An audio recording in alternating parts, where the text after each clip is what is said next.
Assalamualaikum warahmatullahi wabarakatuh. Perkenalkan, nama saya Lutfian Diabrar. Pada video kali ini saya akan menjelaskan materi mengenai pengertian bahasa Indonesia baku menurut para ahli. Tapi sebelum saya menjelaskan pengertian bahasa Indonesia menurut para ahli, terlebih dahulu saya akan menjelaskan apa itu bahasa Indonesia baku. Yang pertama, kita pahami dulu kata baku. Kata baku itu apa? Kata baku adalah kata yang penulisan serta pengucapannya sesuai dengan kaidah. Kaidah yang digunakan dalam bahasa Indonesia adalah Kamus Besar Bahasa Indonesia. Artinya, kata dianggap baku apabila pengucapan dan penulisannya sesuai dengan Kamus Besar Bahasa Indonesia. Begitu juga sebaliknya, kata dianggap tidak baku apabila tidak sesuai dengan Kamus Besar Bahasa Indonesia. Berikutnya adalah bahasa baku. Bahasa baku adalah bahasa yang digunakan sebagai patokan, acuan, kemudian bahasa pokok atau bahasa utama, dan bahasa yang dijadikan sebagai tolak ukur atas dasar ukuran. Artinya, bahasa Indonesia membutuhkan sebuah bahasa yang dianggap sebagai acuan, sehingga bahasa Indonesia dari berbagai daerah punya satu tolak ukur yang sama atau punya satu patokan. Nah, mengapa disebut sebagai bahasa pokok atau bahasa utama? Karena di seluruh Indonesia, bahasa yang dijadikan bahasa utamanya adalah bahasa baku, bahasa Indonesia. Paling tidak di dalam forum-forum resmi pengantar pendidikan di sekolah semua menggunakan bahasa baku atau bahasa Indonesia. Berikutnya, mengapa disebut sebagai dasar ukuran? Nah, dengan adanya patokan tadi, dengan adanya standar tadi, maka seseorang bisa menilai benar dan salah sebuah bahasa dalam artian bahasa Indonesia. Apakah benar atau salah, apakah baku atau tidak berdasarkan sebuah patokan. Semakin sama, semakin menyerupai, maka semakin baku. Begitu juga sebaliknya, semakin jauh, semakin tidak sama, semakin tidak serupa, maka semakin tidak baku. Oke, sekarang kita masuk ke pengertian bahasa baku menurut beberapa ahli.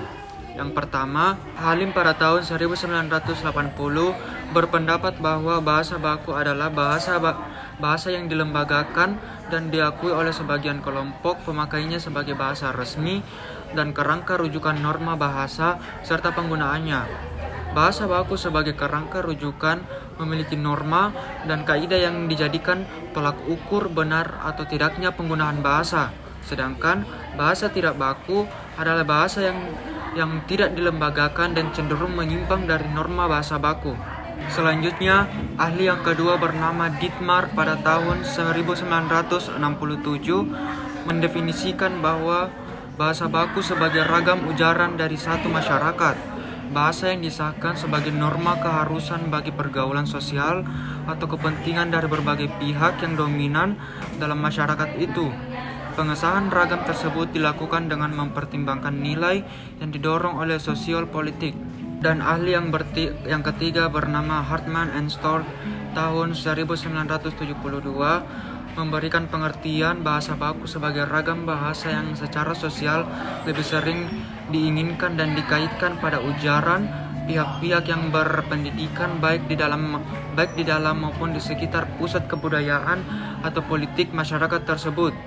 Dan ahli yang terakhir bernama Pai dan Gaynor tahun 1954 mendefinisikan bahwa bahasa baku adalah dialek suatu bahasa yang istimewa dalam hal sastra dan budaya dibandingkan dengan dialek-dialek lainnya dan disepakati sebagai bahasa yang paling sempurna oleh masyarakat penutur dialek-dialek lain.